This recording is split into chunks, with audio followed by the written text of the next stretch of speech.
자, 여러분들 9월 17일 수요일입니다. 우리가 횟수로는 이제 9일차 수업이고요. 오늘까지 해서 조선시대 다 끝납니다.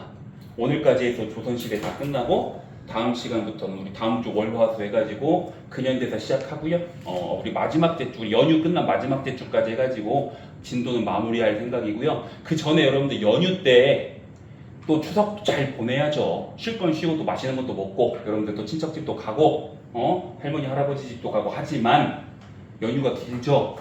길기 때문에 여러분들 공부하셔야 돼요. 이 자격증 생각 있으신 분들은 하셔야 되고 지금 여기 있는 친구들은 다 응시를 지금 했다는 거 그렇게 여러분들 해서 잘 준비를 하셔가지고 여러분들 이번에 잘 취득했으면 좋겠습니다. 만약에 안 되더라도 이걸 이렇게 해놔야 다음에 계속 도전할 수가 있는 거예요. 여기서 시험을 안 보게 되면은 그냥 어떻게 보면 포기하게 되는 겁니다. 포기하게 되면 봐봐, 만약에 시험 응시를 안 했어. 공부 열심히 남은 기간 동안 할까? 안 하겠죠? 그럼 포기하는 겁니다. 그렇게 되면은 여러분들 의미가 없어요. 떨어져도 시험 보는 거예요. 선생님이요, 떨어지는 걸로 하면 나보다 더 많이 떨어진 사람 없어. 선생님 시험 정말 많이 떨어졌고 교사 시험 임용시험 준비하는데도 총 몇 번 떨어졌어요? 6번, 7번 떨어졌습니다. 1년에 한 번인데 엄청 많이 떨어졌어요. 그래도 여러분 끝까지 하다 보면은 기회가 오더라고요. 여러분들도 이거 떨어졌다고 해서 너무 낙담하지 말고 다시 도전해가지고 겨울에 따겠다, 또 다음에 따겠다 하는 식으로 접근을 하셔야 됩니다. 아시겠죠, 여러분들?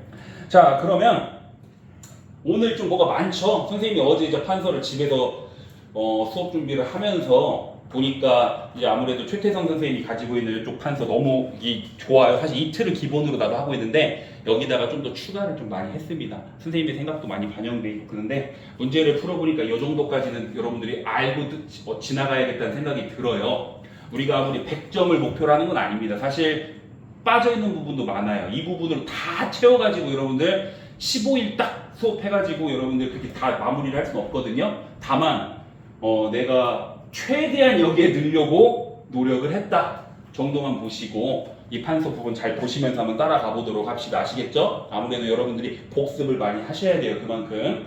자, 조선 후기 오늘 첫 번째 시간 조선 후기의 경제 사회고 그 좀 이따 우리가 다음 시간에 문화사까지 해가지고 마무리를 짓습니다. 우리가 저번 시간까지 해서 조선 전기와 관련된 부분 다 했고 그리고 조선 후기의 정치사도 원투로 나눠서 했죠.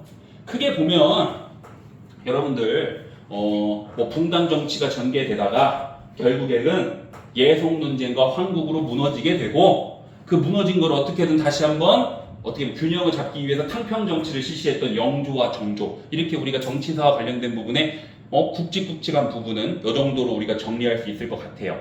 자, 그러면 이제 조선 후기의 경제입니다. 여기는요 지금 이게 뭐 이렇게 복잡하게 써놨나 싶죠? 큰 흐름을 잡고 가야 돼요.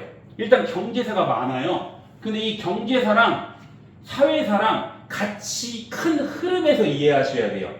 우리가 조선을 보통 조선시대 500여 년 됐죠. 500여 년의 조선을 우리 그 시기를 전기와 후기로 보통 구분하는 기준점이 양난이라고 했죠. 임진왜란부터 정묘호란, 병자호란까지 해가지고 이 양난을 기준으로 우리가 전기 후기가 바뀌어요. 근데 왜 이 양난을 기준으로 전기 후기를 바꿨냐? 그 기준으로 나눴냐? 큰 사회적으로나 이런 경제적으로나 이런 큰 부분이 전기와 후기의 큰 틀에서 변합니다. 이 양난을 기준으로 전기랑 후기랑 그 사회적인 흐름이 변해요. 그렇기 때문에 우리가 양난을 기준으로 하는데 이건 이제 양난 이유라고 보시면 됩니다. 아시겠죠? 큰 틀에서 먼저 스토리를 잡아드릴게요. 조선은요 중농억상이라고 해서 우리 저번 시간에 배웠죠. 농업을 중시하고 상업을 통제하고 억제하는. 농업을 중시하는 이유는 당시 여러분들 세금을 국가가 잘 걷어야 될 거 아니에요. 안정적으로 걷어야 될 거 아니에요. 근데 농민들은 토지를 가지고 있으면 절대 도망갈 수가 없습니다. 그렇기 때문에 이 농민들을 기준으로 세금을 다 걷어야 되기 때문에 농업을 중시했어요. 국가 입장에서 농민들이 많으면 많을수록 세금을 안정적으로 거둘 수 있기 때문에. 상업행위라는 게 지금은 상업행위 되게 좋죠. 아이디어 하나로 돈 많이 벌고 그러잖아요. 그런데 이 당시에는 막말로 상인들 도망가면 세금 못 걷습니다. 도망가면 세금을 못 걷어요. 그러다 보니까 농업은 중시하고 상업은 통제하고 국가에서 관리하는 그러한 중농억상이 조선 전기까지 쭉 유지가 됐어요. 그런데 이러한 통제가 약화되고 상공업이 무지하게 발달합니다. 그러면 그 발달의 시작점 바로 모내기법이에요. 이 모내기법이 뭐냐? 여러분들 뭐 이런 거 한번 같이 보시면 돼요. 여러분들 지금도 우리가 보통 이양법이라고도 하고 모내기법이라고도 하는데 아이고 내 사진이 없네. 모내기법 여기 있네. 있죠? 여러분들 보통 직파법이라는 게 원래 이 기존의 조선 전기까지는요 직파법이라고 그냥 이 벼농사 할 때 씨앗을 뿌립니다. 씨앗을 뿌리고 거기서 쭉 자라게 하는 게 직파법인데요. 이러한 직파법보다 훨씬 더 노동력도 절감되고 생산력도 많아지는 방법이 바로 이양법이고 모내기법이고 지금도 이렇게 하고 있어요. 다른 데다가 벌써 뭐를 좀 키우죠? 그 다음에 어느 정도 큰 상태에서 심잖아요. 이렇게 되면 생산력도 늘어나고 노동력도 절감됩니다. 특히 노동력 절감은 김맥이라고 여러분들 우리가 보통 잡초 뽑잖아요. 다른 데서 키운 다음에 여기다 심으면 잡초 뽑는 횟수가 줄어들어요. 그래서 노동력이 훨씬 더 절감되고 그만큼 잡초가 없기 때문에 또 생산력도 늘어난단 말이야. 훨씬 더 효율적이죠. 그런데 이 모내기법이 가능했던 이유는요. 무조건 저수지가 있어야 돼요. 보라고 보통 하잖아요. 우리가 저수지 보. 그 보가 있어야 되는데 조선 전기까지는 이 저수지가 제대로 구축이 안 되다 보니까 이 저수지가 없으면 사실 가뭄이 들거나 비가 좀 안 오잖아요. 이 모내기법, 이양법은 할 수가 없습니다. 그래서 이 이양법이랑 모내기법은요 사실 고려 말부터 사람들이 하는 방법을 알고 있었어. 알고 있었는데 이 효율적인 방법을 알고 있었는데도 왜 안 했냐? 가뭄 들어버리면 큰일 나버리니까 1년 농사가 완전히 망하니까 안정적으로 하기 위해서 그냥 직파법이라는 방법을 썼단 말이야. 그런데 조선 후기에는 이제 저수지가 전국 각지에 많이 생기면서 물이 공급이 가능해졌네. 그래서 이 모내기법, 이양법을 할 수 있다는 거예요. 아시겠죠? 네. 자, 그런데 봐봐요. 요 하나가 엄청난 사회 변화를 일으키는 거예요. 자, 이양법을 했어. 첫 번째, 노동력 절감됐죠. 그러면 한 사람이 경작할 수 있는 토지가 늘어나요? 줄어들어요? 늘어나죠. 광자, 넓을 광자예요. 미칠 광 아닙니다. 넓을 광자. 자, 미친 듯이 일하는 게 아니고 훨씬 더 넓은 넓은 농지를 경작할 수 있는 거예요. 그럼 한 사람이 원래 요만큼 하다가 이제 요만큼씩 할 수 있는 거죠. 그리고 두 번째, 노동력이 절감되니까 다른 일을 좀 해도 돼요. 과거에는 농사 한번 지으려면 그냥 365일 아침부터 저녁까지 농사만 지어야 되는데 이제 금방금방 끝나잖아. 그러니까 뭐를 했냐? 상품 작물 재배. 이거 시장 가서 팔 수 있는 것들 있죠. 예를 들면 여기 대표적인 게 담배입니다. 담배 같은 거 만들어서 이제 판매를 할 수 있는 거야. 노동력이 그만큼 줄어드니까. 그만큼 훨씬 더 다른 일을 많이 할 수 있다는 거 이해되시죠? 이해되시고요. 생산성은 또 늘었죠. 봐봐요. 생산성이 늘었으면 밥을 다 먹어도 남아. 그럼 이 남는 거 어떻게 할 거야? 저장해도 되고 또 저장하다 팔잖아. 그러다 보니까요. 조선 전기는 시장 이런 것도 별로 없었어. 근데 조선 중기로 가고 이 후기로 갈수록 시장이 엄청나게 많아져요. 일단 상품작물 재배해야 되니까 재배가 많아지니까 판매하는 그런 것들이 많아지죠. 담배 이런 거 판매하잖아. 두 번째, 인형 생산물이 많아지니까 판매해야 되잖아. 그리고 광작도 결국 넓은 어떻게 보면 농토를 경작하다 보면 생산량이 더 많아지는 거니까 그것도 결국 판매할 수 있는 거잖아. 잉여 생산물이 나오는 거니까. 그렇죠? 이해되시죠? 그러다 보니까 결국 어떻게 했어? 교환을 많이 하니까 상공업이 발달한 거예요. 기존에 있었던 중농, 억상, 상업을 통제했던 이 조선의 정책이요 깨지기 시작한 겁니다. 통제를 하고 싶어도 통제를 할 수가 없어요. 사람들이 밖에 나가서 팔기 시작하고 누군가 사기 시작하고 그러면 교환을 하기 위해서는 가장 유용한 게 화폐가 있어야겠죠. 그래서 조선 후기에 만들어졌던 화폐가 상평통보입니다. 상평통보. 자, 상평통보. 이런 화폐들이 만들어지고 조선 후기의 대표적인 화폐, 조선 후기에 상공업이 발달했다라는 근거 중 하나가 바로 상평통보가 발행됐다는 거예요. 돈이 발행됐다는 거는 교환하는 횟수가 많아진 거야, 적어진 거야? 많아진 거니까 결국에 이런 돈이 필요해진 거잖아요. 그러니까 이 상평통보도 조선 후기의 경제 변화와 연결시킬 수가 있는 거예요. 자, 그러다 보니 여러분들 사실 우리가 뒤에서도 배우겠지만요. 뒤에서 연결시킬 수 있는데요. 누군가 여러분들이 농민이고 심지어 노비 중에서도 농사 열심히 모내기법 해가지고 농사 열심히 지어가지고요. 돈을 많이 번 사람들이 생겨버려. 그러다 보니까 이 사람들이 돈이 생기니까 어떻게 했어? 나중에 신분을 삽니다. 그러면서 신분제가 흔들려요. 조선 전기까지는 안정적으로 있었던 신분제가요 흔들립니다. 노비나 농민, 이 하층민들이 위쪽으로 올라가기 위해서. 그러다 보니까 이 모내기법 하나가요 여러 경제적인 영향도 끼치지만 사회적인 신분제의 동요에도 영향을 끼칠 수밖에 없는 겁니다.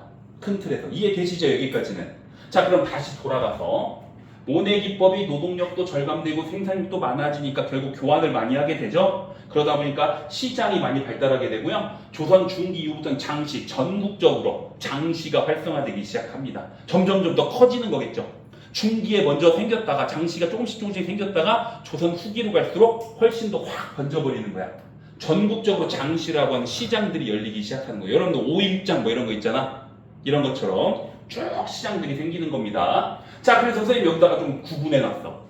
관상과 사상. 보통 조선은 상업을 통제했고 그 통제한 게 뭐냐면 국가에서 우리 저번 시간에 혹시 기억나세요? 시전상인이라 그래서 국가에서 면허증을 준 상인들. 상공업을 완전히 막은 건 아니고요.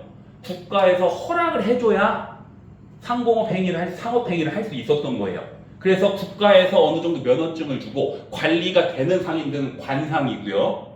이제는 통제할 수 없는 개인들이 물건을 사고 팔고 하면서 사적으로 장사를 하는 사람들, 바로 사상이라고 합니다. 그래서 우리가 큰 틀에서 상인은 관상과 사상으로 구분하는 거예요. 아시겠죠? 관상, 사상. 조선 전기만 해도요, 상인이 거의 있지도 않았고 있어도 그냥 시전상인 정도였다는 거예요. 왜냐하면 국가에서 통제하는 면허증을 준 공무원 같은 상인들, 시전상인. 그런데 조선 후기에 상공업 행위가 발달하면서 관상도, 공인이나 보부상도 생기고요. 사상도 무지하게 많이 생기면서 거래가 많아졌던 이런 상공이 발달했기 때문에 이런 상인들이 훨씬 더 분화되고 많아졌다 정도로 이해하면 되시겠죠. 자, 그러면 관상은요 대표적으로 시전상인이 있었죠. 이 시전상인 저번 시간에 혹시 기억나세요? 이 시전상인 같은 경우에는 국가에서 면허증을 준 대신 독점권을 가지고 있었습니다. 독점권 혹시 기억나세요? 금난정권. 이 시전상인들은요 특정 물품에 대한 독점권, 즉 금난정권을 가지고 있는 대가로, 그거에 가지고 있는 대가로 국가한테 자신들이 판매하는 그 물건을 바쳤습니다. 어떻게 보면 상납한 거죠. 그 조건으로 금난정권을 받은 거예요. 내가 오징어를 파는 시전상인이에요. 국가에서 허가를 받았겠죠. 그러니까 오징어를 팔겠죠. 그러면 한양 내에서는 아무도 오징어를 팔 수가 없습니다. 대신 나는 오징어를 국가에 계속해서 바쳐 공납을 해야 된다는 거예요. 여기까지 이해되시죠, 여러분들? 자, 그런 시전상인들이 금난정권을 가지고 있으면서 훨씬 더 독점권을 가지고 있고요. 나중에 여러분들 연결시키겠지만 시전상인들이 가지고 있던 금난정권 폐지되죠? 이거 신해통공 정조 때 좀 이따 다시 연결시키겠습니다. 그래서 관상의 첫 번째는 시전상인들이 있고 이들은 금난정권을 바탕으로, 독점권을 바탕으로 성장해 갔다. 첫 번째, 오케이? 두 번째, 공인. 자, 이거는요 좀 이따 우리가 대동법에서 배우게 되는데 좀 더 그 대동법에서 우리가 선생님이 자세히 설명을 할게요. 공인은요 대동법이라는 우리가 어떻게 보면 세법이 바뀌거든요. 그러면서 새로 등장한 상인입니다. 좀 이따 이건 설명을 이어가도록 하겠습니다. 세 번째, 보부상. 여러분들 보찜 장수들 아시죠? 전주에서 물건 사가지고 저쪽에서 팔고 이동하면서 보찜 장수들은 전국을 돌아다니면서 물건을 판매하잖아. 그런데 이게 왜 관상이냐면요, 이 보찜 장수들이요 당시 지방에 대한 정보를 지금이야 우리가 통신이 발달하고 뭐 이런 게 다 발달해가지고 지방에 있는 정보들 다 알 수 있잖아. 근데 당시 서울에서 한양에서는 지방이 어떻게 변화하고 지방에 대한 정보를 잘 모르죠.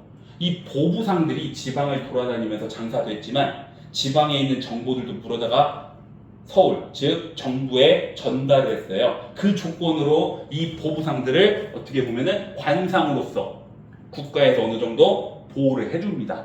그래서 보부상들은요, 다시 설명하면은 지방에 있는 정보를 물어다 주는 조건으로 어느 정도 국가에서 관상으로서의 위치로서 특권을 준 겁니다. 오케이? 자, 그래서 관상은 시전상인, 그 다음에 좀 이따 설명을 하게 될 공인, 그 다음에 보부상으로 보통 이루어진 겁니다. 그런데 관상만 성장한 게 아니죠. 조선 후기에 상공업이 발달하면서 결국에는 사상들이 또 발전을 하게 돼요. 자, 사상을 내가 다 써놨어. 만상, 내상, 송상. 자, 이게 뭐냐면요. 만상은요. 당시 이거부터 알아야 돼. 당시에 무역이 원래는 국가와 국가 간에 뭐 우리 조선이 중국이랑 교류를 한다든지 아니면 일본이랑 교류를 한다든지 할 때는 사적인 교류는 원래는 안 됐습니다. 왜냐하면 통제를 했잖아. 이런 상공업 자체를 통제를 했기 때문에 이 무역을 하더라도 국가 차원에서 무역을 하고 교류를 했지 사적인 차원에서는 교류를 못 하겠거든요. 근데 조선 후기로 갈수록 여기 보시면 내가 써놨어. 공무역.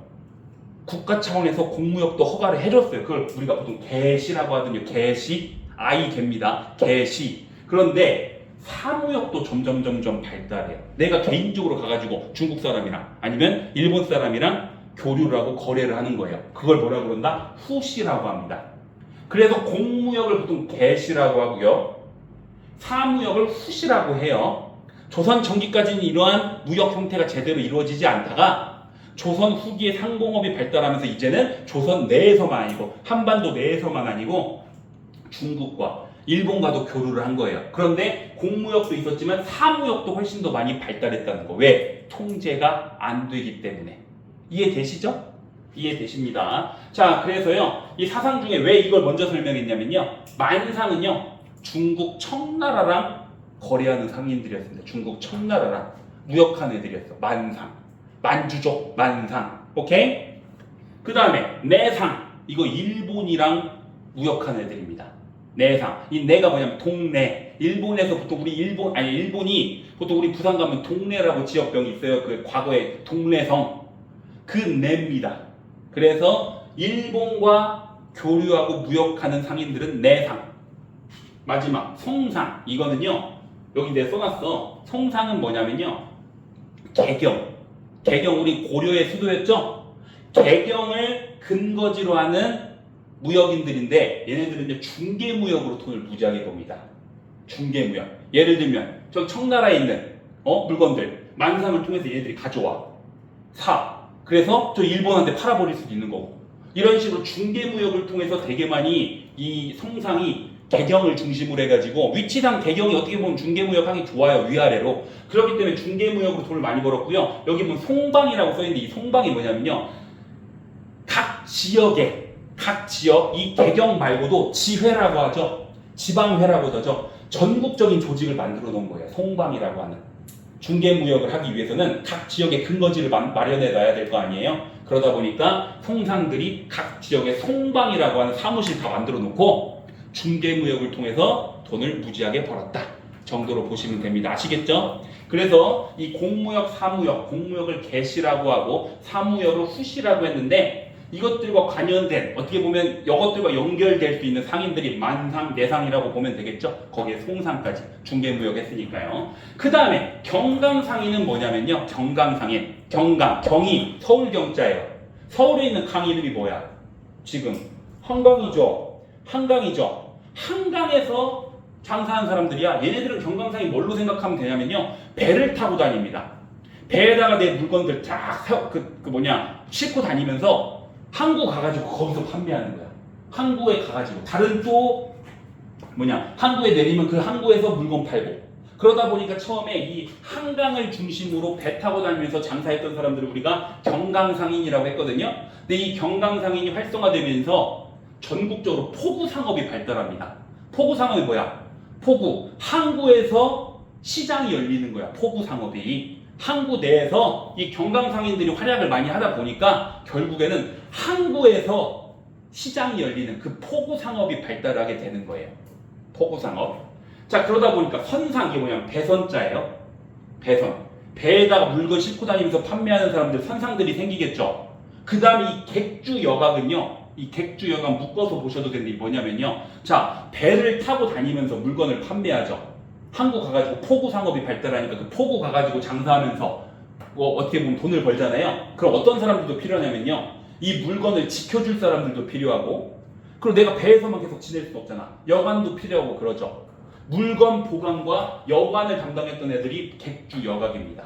그래서 포구, 즉 항구 근처에 객주 여각이 엄청나게 많았어. 내 물건도 보관해주고 여관도 많이 생기고 이런 것들 잠잘 수 있는 숙소도 제공해주고 내 물건도 보호해주는 그러한 상인들도 등장하게 되는데 그들을 객주랑 여각이라고 합니다. 아시겠죠? 그래서 결국 경강상인들이 배 타고 다니면서 열심히 어떻게 보면 한국 가서 장사를 하다 보니까 토부 상업이 발달을 하게 됐고 그러다 보니까 배 타고 장사하는 선상이라 불리는 사람들도 생기고 그거에 또 연결돼서 객주 여각도 생겼다라고 이해하시면 돼요. 그래서 보통 이들은 보통 우리는 사상이라고 합니다. 그러면 교환행위가 많아지면서 모내기법으로 생산력도 많아지고 노동력도 절감되니까 교환행위가 많아지면서 관상도 발달하지만 사상도 무지하게 발달하게 되고 그러면서 무역도 발달하게 되고 이해되시죠? 그럼 이것들은 국가에서 이거 통제 다 못하고 이제 억상이 안 되는 거죠? 이제 억상이 안 돼. 하고 싶어도 못하는 거예요. 사회 변화가 이렇게 돼버린 거야. 오케이? 자, 그런 상태에서 여기 보시면요. 어떤 사건, 내가 좀 우리 금난정권 신해통공과 연결시킬 거예요. 시전상인들도 금난정권을 바탕으로 독점권을 가지고 있고요. 이 사상들 중에서도요. 도구가 지금으로 치면은 거의 독점권 가진 대기업이라고 생각하면 돼. 이 사상들 중에서도 물건 한두 개를 거의 독점하면서 대기업처럼 엄청나게 큰 사상들이 등장을 하는 거예요. 그럼 시전상인도 금난 정권을 바탕으로 일부 물건들을 독점해버리고 사상 도고들도 대기업이 돼버리니까 일부 물건들을 다 독점해버리고 그럼 그 물건들 물가가 어떻게 될까? 폭등해버리죠. 폭등해버리니까 이 문제를 해결하기 위해서 정조가 저번에 신해통공이라는 발표를 하게 되면서 시전상인이 가지고 있던 유기전은 제외한 겁니다. 당시 시전상인 중에서 가장 규모가 컸던 유기전 6개의 시전상인은 빼고 나머지 시전상인들이 가지고 있던 금난정권을 폐지해버린 겁니다. 독점권 때문에 물가가 폭등되는데 그런데 사상들은 건들지 못했어요. 관상은 어찌됐건 국가에서 관리하는 애들이죠. 그러니까 신해통공을 통해서 얘네들이 금난정권을 없앰으로써 물가를 어느 정도 안정화시키기 위해서 독점권을 없앴는데 이 사상도구는 통제 못합니다. 통제 못해. 자, 그래서 이거 정조의 신해통공과 연결될 수 있겠죠, 여러분들? 여기까지 혹시 이해 안 되는 친구 있나요? 흐름에서 보면 통제가 깨지기 시작했다. 상공업이 발달하게 됐다. 무역도 발달하고 관상도 성장했지만 사상도 무지하게 성장했다. 이해되시죠? 모내기법으로 다 연결시킨 겁니다. 자, 그 다음에 조선 후기에 이러한 변화 속에서 지대. 자, 우리가 보통 수조권이라는 개념 기억나시죠? 세금을 거둘 수 있는 권리. 근데 이게 뭐 과전법에서 직전법으로 갔다가 나중에 명종 때는 다 없어져 버려요. 그리고 관리들은 대신 수조권 대신 뭘 받냐? 녹봉을 받는 겁니다. 공급을 쌀로 받는 거예요. 그러다 보니까 양반들이요, 이제는 어차피 수조권이라는 개념이 없어졌으니까 소유권에 집착을 하기 시작해요. 그래서 소유권, 농민들 토지를 막 사들여가지고 대지주로서 엄청나게 소유권을 가진 양반들이 등장하거든요. 조선 전기까지는 굳이 소유권을 많이 가질 필요가 없어. 왜? 수조권만 가지고 있으면 세금 거두면서 훨씬 더 잘 먹고 잘 사니까. 그런데 이 수조권 개념이 폐지되니까 이제 양반들이 어떻게 토지를 엄청나게 많이 소유하려고 하는 거야. 그러면 양반들이 소유권으로서 토지를 많이 사들이죠. 그 소유권으로 가지고 있는 토지들을 다 자신들이 경작할 수 있어요? 못하니까 소장농들한테 빌려주잖아. 농민들 중에서 토지가 없는 사람들한테 빌려주잖아. 그리고 생산량의 절반 정도를 바치라고 하는 그런 계약을 맺는 게 지주 전호제예요. 지주와 전호. 지주는 토지를 많이 가진 사람, 전호는 빌려가지고 토지 생산량의 2분의 1 바치는 사람. 그 지주 전호제가 조선 후기부터 완전히 자리를 잡거든요. 그런데 아까 얘기했죠. 소장농들은 토지 생산량이 몇 분의 몇? 2분의 1을 바쳐야 돼. 열심히 일해서 2분의 1은 내가 갖고 2분의 1은 토지 주인한테, 소유권자한테 줘야 된단 말이야. 그런데 그게 바로 지대예요. 토지값을 주는 거. 토지값이 지대거든요. 근데 이 지대도요, 타조법이라는 게 뭐냐면 우리가 아까 얘기했던 정율이라고 써놨어요. 무조건 2분의 1이야. 타조법이 2분의 1로 지대를 주는 거, 지대값을 주는 게 타조법입니다. 그래서 내가 만약에 오늘 열심히 해가지고 1000가마를 내가 생산했어. 그럼 몇 가마 줘야 돼? 토지 주인한테 500가마 줘야 되고 2000가마 생산하면 1000가마 줘야죠. 그게 타조법입니다. 그런데 이 타조법이요, 점점 뭘로 많이 바뀌냐면 도조법으로 바뀌거든요. 도조법은 정액제예요. 정액제는 뭐냐면 가격을 그냥 정합니다. 예를 들면 자 이번에 무조건 니네 1000가마만 줘 한 거야. 그러면 여러분이 농민이에요. 내가 3000가마를 열심히 생산했어. 그럼 1000가마 주면 내게 몇 개야? 2000가마죠. 더 열심히 해서 5000가마 해버렸어. 그럼 1000가마는 주면 4000가마가 내 개죠. 여러분들이 생각해봐요. 2분의 1 주는 것보다 이 도조법, 정액제로 딱 일정 금액만 주고 나머지 다 내 거 되면은 훨씬 더 언제 더 일 열심히 할 것 같아? 도조 때 더 열심히 하죠. 내가 열심히 하는 만큼 많이 가져가는데 여긴 열심히 하면 그만큼 많이 또 줘야 되잖아. 그래서 도조법으로 많이 바뀌면서 이 농민들이 와 내가 더 열심히 해가지고 저기 지주한테 1000가마만 주고 4000가마 내가 다 먹어버려야지 하면서 일을 더 열심히 하다 보니까 훨씬 더 생산량이 늘어나겠죠. 그러다 보니까 그 농민들 중에 돈을 많이 번 사람들도 생기죠. 그런 애들이 또 결국엔 이런 상공업 행위나 하고 이런 경우 하면서 신분제까지 사게 되면서 그런 조선 후기의 사회 흐름에 이 지대의 변화도 영향을 끼쳤다는 겁니다. 오케이? 이해되시죠 여러분들? 자 그래서 타조법에서 도조법, 정율제에서 정액제로 가게 됐다. 그래서 이 노동하고자 하는 의욕이 훨씬 더 많이 생겼다 라고 보시면 되고요. 마지막 광산. 자 여러분들 광산 뭐야? 우리가 여기서 뭐 광물도 캐고 이런 거잖아. 광산도요 조선 전기까지는 민간인이 가갖고 맘대로 캐면 감옥 갔습니다. 잡혀갔어요. 무조건 국가에서만 관리했거든요. 그런데 점점 민간한테 문을 열어줍니다. 자, 그 두 가지 방법이 있어요. 자, 민영화라고 썼죠. 이 민영화는 점점 광산이 민간인들한테 문을 열어주는 거죠. 캘 수 있도록. 첫 번째는 설점수세제예요. 이 설점수세제는 뭐냐면요. 국가가 광산 시설을 만들어.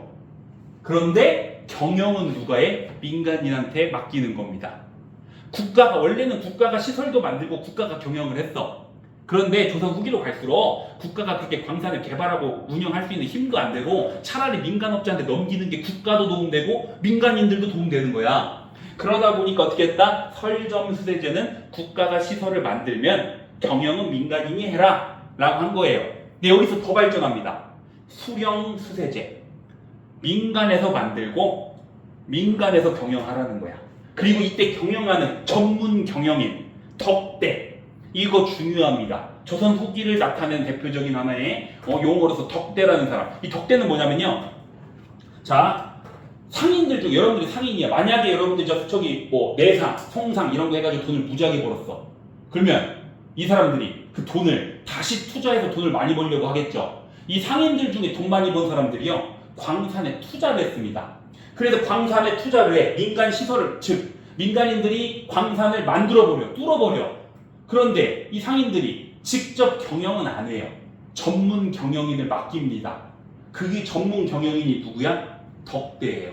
그래서 설점수세제는 국가가 시설을 만들었지만 경영은 민간한테 시킨 거고요. 수령수세제는요. 민간이 시설도 만들고 민간이 경영도 하는 점점 더 민영화가 된 거죠. 그 민영화의 대표적인 하나의 등장한 사람이라기보다는 하나의 이런 불리는 사람들이 바로 덕대라고 불렸다는 거예요. 전문 경영인, 광산 전문 경영인. 덕대가 보이면 조선 후기로 가시면 됩니다. 아시겠죠? 자, 그래서 여기까지 모내 기법 때문에 국가의 통제가 약화되면서 상공업도 무지하게 발달하고 무역도 발달하고 지대도 변화하고 광산도 민영화가 된 거야. 그리고 마지막으로 여기 세법도 변화합니다. 자, 세법을 보세요. 여긴 좀 확대를 해서 봅시다. 아이고. 자, 여러분들 혹시 이거 저번 시간 우리 조선 농민들이 내는 세금 3개 기억나세요? 조세, 공납, 역. 우리가 조세는 전세라고도 합니다. 그래서 토지세예요. 보통 10분의 1이고 그러다가 나중에 공법으로 20두에서 4두로 바뀌고 그런 거 기억나시죠? 네. 자, 그리고 공납은 각 집집마다 특산물 내는 거였고요. 역은 군대 가는 거죠. 근데 이 군대 가는 거는 저번 시간에 얘기했지만 직접 군대를 간다기보다는 나중에는 군포를 내고 군포를 내는 걸로 바뀌긴 합니다. 자, 그래서 조세, 공납, 역이었는데요. 조선 후기에 영정법, 대동법, 균역법으로 이 세금 제도가 좀 바뀝니다. 자, 첫 번째 조세, 토지세죠. 처음에는 10분의 1이었어요. 근데 그게 대략적으로 1결당 30두였습니다. 그런데 풍년이 들 때는 30도 내기가 괜찮았는데 흉년이 들 때는 힘들었잖아. 그래서 세종대왕이 공법을 실시해서 상상년에는 20두, 하하년에는 4두 해가지고 이 어떻게 보면 그 풍년과 흉년에 따라서 차등을 둬가지고 세금을 걷게끔 해가지고 나름 합리적으로 이렇게 전세를 거둘 수 있도록 했죠. 그런데 이 영정법은요 영원히 고정한다는 뜻이에요.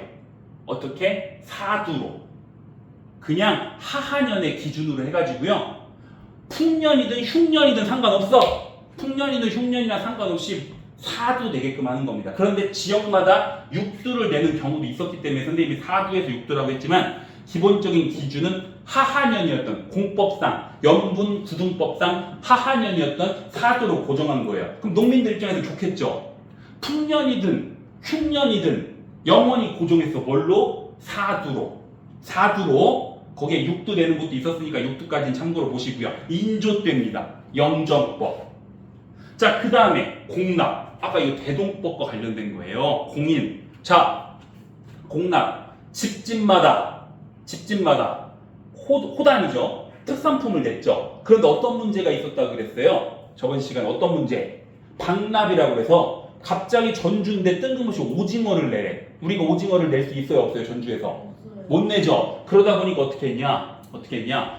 군산에 있는 어부한테 시켜가지고 오징어 좀 대신 내달라고 한 거야. 그런데 이 사람이 중간업자가 예를 들어 오징어 100원이요. 근데 1,000원 받아가지고 900원 자기가 먹고 100원으로 세금만 내고 이 가운데서 중개업자, 이 박납업자들, 대신 내주는 박납업자들이 이 가운데서 장난질을 하니까 이 공납 때문에 너무나도 힘들었다는 거야. 그래서 그 공납의 폐단 때문에 농민들이 너무 힘드니까 그거를 방지하고 없애기 위해서 새로 실시된 법이 바로 대동법입니다. 이 대동법은요 광해군 때 시작했는데 결국에는요 토지의 세금을 집중해버린 거야. 야 니네 특산품 내지마. 그냥 1개월당 12두씩 내. 토지에 집중해버린 거예요.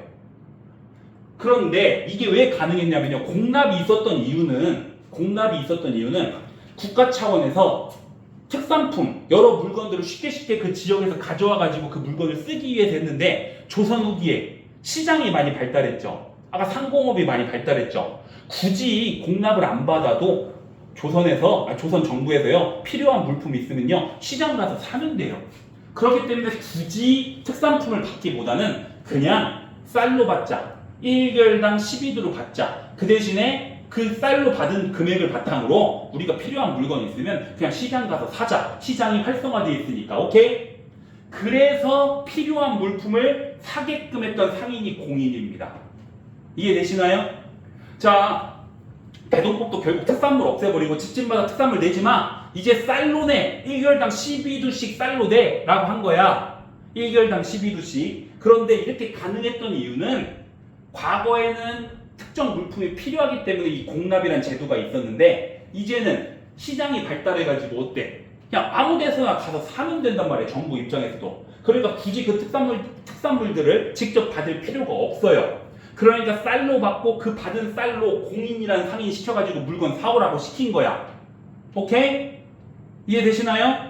그리고 이 공인과 관련된 또 선해청도 여기 여러분들 잘 기억해 주세요. 이 선해청이 어떻게 보면 이 대동법으로서 받은 그 어떻게 보면 쌀 있잖아. 1개월당 12두 있잖아. 그 12두를 관리하면서 공인으로 하여금 그 특정 물품들을 사오게 시키는 그러한 관청이 선해청입니다.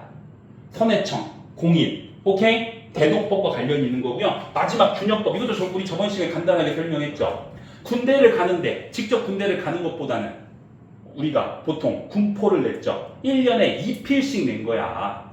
1년에 2필씩 냈는데 그게 부담이 너무 커서 그냥 대신 그 군포 내느니 군대를 가고 싶은데 국가에서 받지도 않아. 그냥 면포 내라 그래. 군포 내라 그래. 근데 너무 이 부담이 크니까 균역법. 결국에는 고르게 역을 주겠다는 뜻이에요. 1년에 2필을 몇 필로 줄였어?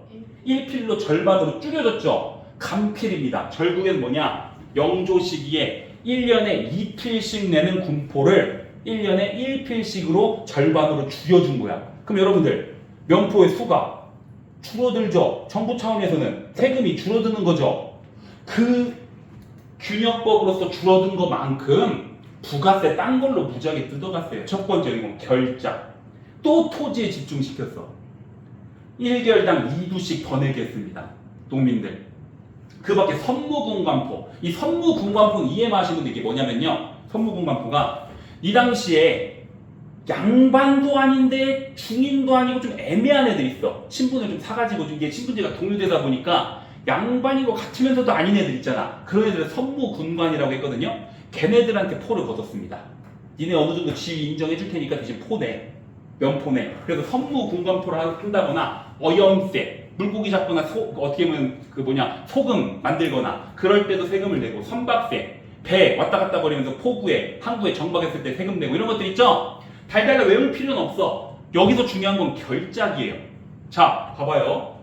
결국 내가 여기 봐봐요. 1개월당 4두로 어떻게 보면 영정법을 통해서 1개월당 4두로 고정했지만 대동법을 통해서 12두를 더 걷었고 균역법을 통해서 결작으로 2두를 더 걷었죠. 세금이 토지에 집중되죠. 세금이 토지에 집중되는 거야. 왜? 농민들은 토지를 버리고는 못 도망갑니다. 여러분들 상공업자들은 도망가면 끝이야. 세금 못 걷어.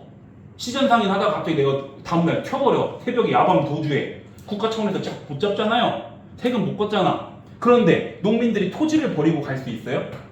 정부 차원에서는 세금을 안정적으로 확보하는 게 가장 중요했고, 그렇기 때문에 모든 토지, 조세, 공납, 역, 이 세 가지 3세라고 하는 이 세금이 결국에는 조세, 전세에 집중되는 겁니다. 토지를 버리고는 도망갈 수 없기 때문에. 그래서 영정법을 통해서 어떻게 보면 4두나 6두, 근데 우리가 보통 고정해서 4두로 고정했어요. 액수가 어느 정도 줄어들긴 했지만 대동법을 통해서 1개월당 12두, 균역법을 통해서 결작이라고 해서 1개월당 2두를 더 거둠으로써 세금을 국가 차원에서는 토지에 집중시킴으로써 훨씬 더 안정적으로 세금을 걷고자 한 겁니다. 오케이? 이해되시나요? 그래서 영정법, 대동법, 균역법 시험 문제 당연히 나옵니다, 여러분들. 안 나올 수가 없는 부분이에요. 자, 그래서 영정법은 인조 때. 근데 대동법은 선생님 혹시 기억나시나요? 광해군 때 시작했는데요. 이거 전국적으로 대동법이 시행되는데 100년 걸립니다. 숙종 때 끝납니다. 왜 그랬을까? 누가 반대했냐? 양반이 반대했어요. 왜 그랬을까? 자, 양반은 토지를 많이 가지고 있어? 적게 가지고 있어? 양반 많이 가지고 있죠. 많이 가지고 있으면 세금이 토지로 가면 더 많이 내야죠, 양반들은. 그러니까 양반들이 반대를 무지하게 했어요. 그래서 전국적으로 대동법이 시행되는데 100년 걸린다. 오케이? 그리고 균역법은 영조 때. 저번 시간에 배웠던 영주의 업적과도 연결시키면 되겠죠? 자, 그래서 이러한 세법의 변화까지 쭉 보고 마지막으로 이제 신분제입니다. 이건 뭐 별거 없어요. 자, 아까 얘기했던 대로 이런 조선 후기의 경제적인 변화가 하층민, 농민이나 노비 중에서도 요거 많이 버는 사람들이 생기잖아. 모내기법으로 돈을 많이 벌거나 아니면 상품작물 재배해서 장사해가지고 돈 많이 벌거나 이런 경우에 하층민들 중에서 돈 많이 번 사람들 생기죠. 여러분들 돈이 많아지면 다음 욕심은 뭐야? 이제 권력력, 신분 상승을 어떻게 보면은 생각한단 말이야. 그래서 신분을 삽니다. 여기 보면 대표적으로 공명첩. 공명첩이 뭐냐면요, 임진왜란 이후에 생기는 건데요. 자, 이거야. 여기 직책이랑 다 써있는데 이름이 비어져 있어. 여기다가 조영종이라고 쓰면 어떻게 돼? 내가 이 직책을 갖게 되는 거야. 양반이 되는 거야. 관리가 되는 거예요. 정부 차원에서 임진왜란 일어나고 정묘 병자호란 일어나니까 돈이 하나도 없잖아. 아주 전란 때문에 힘드니까 돈을 확보해야 되니까 이 공명첩을 공식적으로 발급해버립니다. 그러니까 농민이 이거 돈 주고 샀으면 여기다 내 이름 쓰면 어떻게 돼? 나 이제 관리돼가지고 양반 되는 거예요. 신분을 사죠. 자, 그 다음에 납속책. 이것도 똑같아요. 돈 주고 신분 사는 겁니다. 그냥 족보 위조. 양반들 중에 몰락한 양반들도 있었단 말이야. 반대로 그러니까 양반들 중에서 몰락한 양반들 있잖아. 그 사람들도 족보 사버립니다. 그래서 내가 쭉 들어가가지고 양반 행세하는 거야. 이런 것들을 통해서 그러면 여러분 양반 수가 조선 후기로 갈수록 늘어날까요? 줄어들까요? 늘어나죠. 그러면 상민입니다. 노비는 수가 어떻게 될까요? 줄어들죠. 얘네들이 계속 올라가니까. 오케이? 자, 그래서 결국에는 이 신분제가 모내기법이나 이런 상공업의 발달이 결국엔 이 신분제 동요에 영향을 주고 점점 조선 후기로 갈수록 양반의 수는 많아집니다. 그래서 이거 보세요. 나중에 1858년에는 양반이 거의 막 80%야. 그러다가 갑오개혁 때 신분제 폐지되면서 양반 없어지는 겁니다. 점점. 오케이? 자. 그런데 여러분 생각해 보세요. 양반들은요 세금을 내긴 냈는데 뭐는 안 냈냐면요 군포는 안 냈어요. 군대 가는 건 양반들 보통 학교 간다고 빠지고 뭐하고 빠지고 다 빠졌거든요. 양반들이 많아지면 국가 차원에서는 세금을 걷는 게 힘든 겁니다. 그러니까 양반들 입장에서 그래서 국가 차원에서는 이 노비는 세금 내요 안 내요? 안 내죠. 안 내잖아. 이 상민들이 내죠. 상민들을 늘려야 국가 차원에서 세금이 많이 늘어져. 그러면 양반들 열로 상민으로 줄이는 것은 현실적으로 불가능해. 그러면 노비를 상민으로 풀어주면 되겠죠. 그래야 상민들이 세금을 많이 내니까 어느 정도 세금 확보가 가능한 거 아니에요. 그러다 보니까 영조 때는요 노비 종부법이라고 해서 원래 노비는요 엄마 아빠 중 한 명만 노비면 무조건 노비입니다. 일천 즉천 하나가 천하면 그냥 무조건 천하다. 그런데 일천즉천인데 노비 종부법은 뭐냐면 이제 엄마가 노비가 아니면 아빠가 노비여도 엄마가 노비가 아니면은 얘는 노비가 아닌 거예요. 엄마의 신분을 따라간다는 거예요. 그러면은 처음에는 일천즉천이었다가 노비 종부법을 시작하면 노비의 수가 줄어들겠죠. 그 다음에 순조 때는 공노비를 아예 다 해방해버립니다. 이러한 이유들이 뭐냐? 상민은 어느 일정 부분 확보해놔야 세금이 안정적으로 거친단 말이야. 이 상민 대부분 농민일 거 아니에요. 그런데 양반을 줄일 수는 없잖아. 그러니까 노비를 더 줄여서 상민으로 올려버린 겁니다. 그래서 노비종부법을 영조 때, 공노비 해방은 순조 때 점차. 그래서 상민을 확보해서 세금을 안정적으로 확보하기 위해서 이러한 정책들을 한 겁니다. 아시겠죠? 자, 그 다음에 이제 거의 다 끝났어요. 이 신분제가 동요되니까 결국에는 평등의식이 생기게 되는 거예요. 이거 뭐 신분제 별거 없구만 이런 생각 생기겠죠. 그쯤 해가지고 또 그 청나라를 통해서 서양의 학문들이 들어오는데 이 서학이라고 불렸던 게 천주교입니다. 여러분들 기독교든 천주교든 이런 것들 보면 하나님 예수님 아래 다 평등한 거잖아. 평등의식이 쫙 퍼지기 시작하고요. 그러면서 이 서학이 퍼지다 보니까 어떠한 주장을 하게 되냐면 야 우리는 서학은 어찌됐건 서양의 종교, 천주교는 서양의 종교 아니냐. 우리 동양에 맞는 종교를 만들어야 되는 거 아니야? 그래서 동학이라는 걸 만드는데 그게 바로 최대우 선생이 만든 동학입니다. 우리 동학농민운동과 연결되는 거죠. 이 동학에서도 핵심이 평등이에요. 이 키워드, 시천주. 여러분들 모두 자기 마음에 시천주라고 하는 이런 것들을 가지고 있다는 거예요. 평등. 그 인내천. 사람이 하늘이다. 노비도 사람이면 하늘이라는 거야. 평등의식이죠. 이 시천주나 인내천이 바로 동학의 핵심 교리고 이것들이 평등과 관련된 겁니다. 오케이? 그리고 여기 보면 동경대전, 용담유사. 여러분들 기독교 믿는 친구들 보면 성경책 있고 불교도 경전 있잖아. 그것처럼 이 동학의 경전, 동경대전, 용담유사 이런 거 눈으로 꼭 기억해 주세요. 그래서 서학과 동학의 공통점은 평등입니다. 평등이에요. 오케이? 그런데 여기다 좀 더 여러분들이 추가로 보면 스토리상 알면 좋은 거. 이 최재우 선생이 당시 서학의 평등 사상과 유교, 불교, 도교 등 좋은 거 다 갖다 바탕으로 동학이라는 종교를 만들었잖아. 그런데 이 혹세무민 죄명이거든요. 세상을 어지럽혔다는 죄명으로 사형당합니다. 이 최재우 선생이 사형당하니까 제2대 교주로서 최시영 선생이 더욱더 동학을 계속해서 이끌어가고 나중에 동학농민운동으로 연결이 된다라고 보시면 되겠어요. 아시겠죠 여러분들? 네.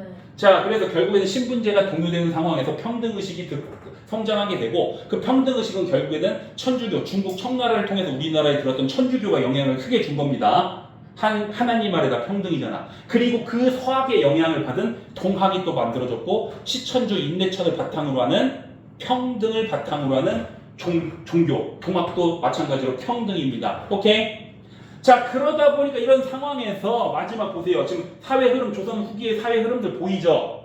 경제적으로도 통제가 안 되고 자유롭게 변하고 있고 신분제도 동요되고 있고 평등의식도 성장하고 있고 이러면서 세도 정치 시기 정치가 썩으니 농민들이 결국에는 봉기를 일으킵니다. 자, 여러분들 여기 한번 보세요. 자, 보시면요. 이걸 한번 같이 봅시다.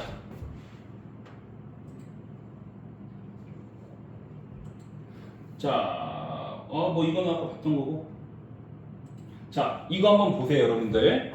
우리가 지금 이런 변화의 흐름 속에서 결국 정조가 우리 저번 시간에 급사해가지고 외척 가문들이 권력을 차지하는 세도 가문 시기가 됐죠. 세도 정치 시기는 정치가 깨끗했어요? 더러웠어요?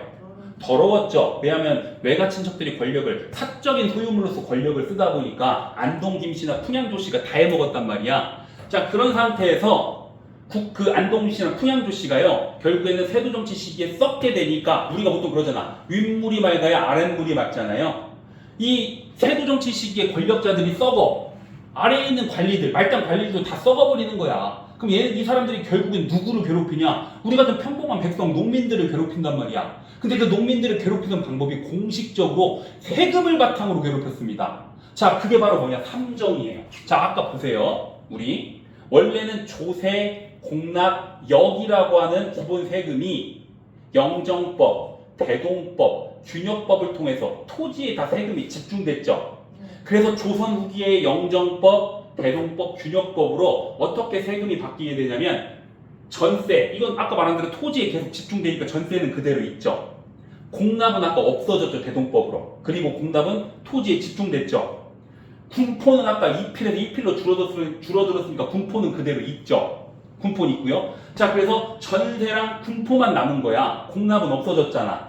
그런데 여기에 또 뭐가 있냐? 환곡이라는 게 새로 생깁니다. 이 환곡은 뭐냐면요, 원래는 빌려주는 거야. 규율제도야. 여러분들 이 은행에서 돈 빌려주고 이자 좀 내고 하는 것처럼 농민들 쌀 없고 굶어 죽을 것 같은 사람들 쌀 빌려주고 나중에 이자 조금 받으면서 결국에는 원금 갚게 해가지고 백성들 도와주는 게 바로 환곡이라는 창구였거든요. 근데 이게 나중에 어떻게 변해버리냐면요, 나는 받을 필요가 없어. 먹고 살만해서 나는 굳이 환곡을 받을 필요가 없거든요. 그런데도 다 빌려줘 버립니다. 그리고 이자를 다 받아버려요. 그래서 거의 세금화가 돼버립니다. 그래서 조선 후기의 세금은 영정법, 대동법, 균역법의 영향으로 공납이 없어지고, 특히 대동법 때문에 공납이 없어졌죠. 토지세, 전세, 그 다음에 군포는 면포, 군포죠. 군대 가는 거 대신. 그 다음에 새롭게 환곡이라는 게 세금화가 돼가지고 전세, 군포, 환곡, 이걸 우리가 보통 전정, 군정, 한정 해가지고 이걸 삼정이라고 하는 거예요. 근데 이 삼정이 문란해졌대. 왜? 세도 정치 시기에 정치인들이 썩어버리니까 농민들한테 이 세금을 바탕으로 문란해져가지고 다 뜯어버리는 거야. 농민들한테 이 세금 제도를 바탕으로 해서 뜯어버리는 거야. 예를 들면 이 전세는요, 부가세 무지하게 때리고요. 군포 같은 경우에는 죽은 사람한테도 무고합니다. 갓난아기한테도 무고합니다. 그럼 누가 내야 돼? 거기 집에 있는 남자들이 다 내야 돼. 그 다음에 환곡. 나는 안 받아도 되는데 무조건 빌려줘. 그래서 결국엔 이자를 뜯는 거야. 이 삼정이 문란해졌죠. 세금 제도가 문란해졌죠. 이 세도 정치 시기에는 이 세금 제도를 바탕으로 이 나쁜 탐관오리들이 백성들을 괴롭혔단 말이야. 그래서 농민 봉기가 무지하게 일어났는데 그 첫 번째가 바로 홍경래의 난입니다. 자, 홍경래는 농민이 아니에요. 홍경래 같은 경우에는 양반인데 몰락 양반으로 보고 있고요. 특히 홍경래의 난의 핵심이 뭐냐면 서북계인에 대한 차별입니다. 여러분들, 우리 한반도를 봤을 때 저 북쪽에 평양 쪽에 있는 애들 있죠? 서북쪽. 여기 있는 사람들이 차별을 많이 받았어요. 여기 있는 사람들이 뭐 여진족이랑 만주족이랑 피가 섞였다는 둥 뭐 이런 말도 안 되는 걸로 과거 시험을 보더라도 그냥 떨굽니다. 고향이 어디예요? 서북쪽입니다. 그럼 떨구고. 이런 식으로 차별이 엄청나게 많았어요. 삼정의 분란이 있는 상황에서 서북계인들에 대한 차별, 이 홍경래가 과거 시험 보고 잘 봤는데 홍경래가 고향이 서북쪽이야. 그래서 떨어진단 말이야. 그래서 이 홍경래가 고향으로 와가지고 거기서 여러 사람들 동원해가지고 반란 일으킨 게 홍경래의 난입니다. 이 홍경래는 양반이고 서북계에 대한 차별로 반란을 일으켰지만 이때 홍경래의 난에 왜 농민들이 많이 참여했냐, 일반 백성들이 왜 많이 참여했냐, 삼정의 문란 때문에 너무 힘들었단 말이야. 그래서 이 홍경래의 난이 대표적인 농민봉기로 볼 수 있고요. 두 번째, 전국적으로 1862년에 임술년에 농민봉기가 일어나는데 저기 경상도 진주 지역에서요, 당시에 백낙신이라는 또 수령 지방관이 있었어. 걔가 삼정의 문란으로 엄청나게 횡포를 하니까 진주에서 밀란이 일어났거든요. 근데 그게 전국적으로 불 번지듯이 완전히 퍼져버립니다. 그래서 임술년에 전국적으로 농민봉기가 일어났다 해서 임술 농민봉기고요. 여기 VS 내가 유계춘이라고 써놨죠. 당시 이 스토리에 몰랑양반 유계춘이 중심이 돼가지고 또 농민들과 함께 반란 일으킨 겁니다. 자, 그래서 여러분 혹시 이거 기억나세요? 전국적으로 임술농민봉기가 일어나니까 정부 차원에서 이거 문제를 해결해야 돼. 그래서 임시기구인 삼정 이정청을 설치해서 여러 전국에 있는 유생들한테 니네 이 임술농민봉기를 해결할 수 있는 해결책을 제시해라, 상소를 올려라 해가지고 이 삼정 이정청에서 해결책 상소를 받거든요. 이제 다양한 의견들이 많이 나왔어요. 그런데 정부 차원에서 이거를 제대로 받아들여서 했어요, 안 했어요? 안 했기 때문에 이 농민봉기가 나중에 동학농민운동으로 연결된다라고 보시면 됩니다. 오케이? 그래서 지도를 한번 보시면, 자, 뭐 이건 아까 이것도 한번 봅시다. 여기 보면은 책문 후시, 중강 개시 후시, 아까 공무역, 사무역 이해되시죠? 이거 한번 다시 보시고 넘어가시고요. 그 다음에 이 조선 후기 농민봉기 이쪽 서북 지역 홍경래의 날, 서북계에 대한 차별도 있었지만 기본적으로 삼정의 논란 때문에 일반 백성들이 참여를 한 거고요. 그리고 1862년에 전국적으로 임술농민봉기가 일어났습니다. 오케이? 그래서 삼정 이정청이 만들어졌지만 제대로 해결을 못했고 이후에 동학농민운동으로 연결된다라고 보시면 되겠어요. 자, 여기까지 해서 내가 경제사회 되게 많은 내용을 한 3, 40분 떠들었나요? 이렇게 한번 정리를 해봤어요. 그럼 문제를 한번 풀어보고 우리가 잠깐 쉬는 시간 갖도록 합시다. 자, 문제를 한번 보도록 합시다.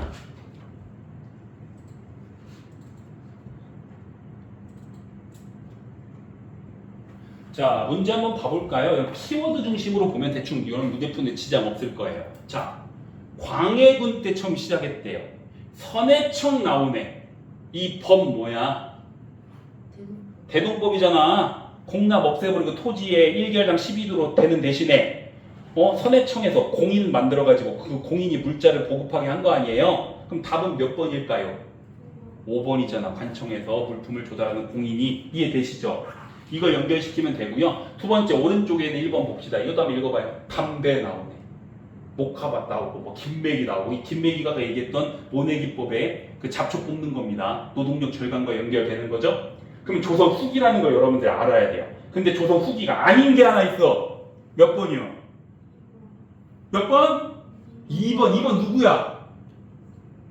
앞에서 배웠어. 지증왕.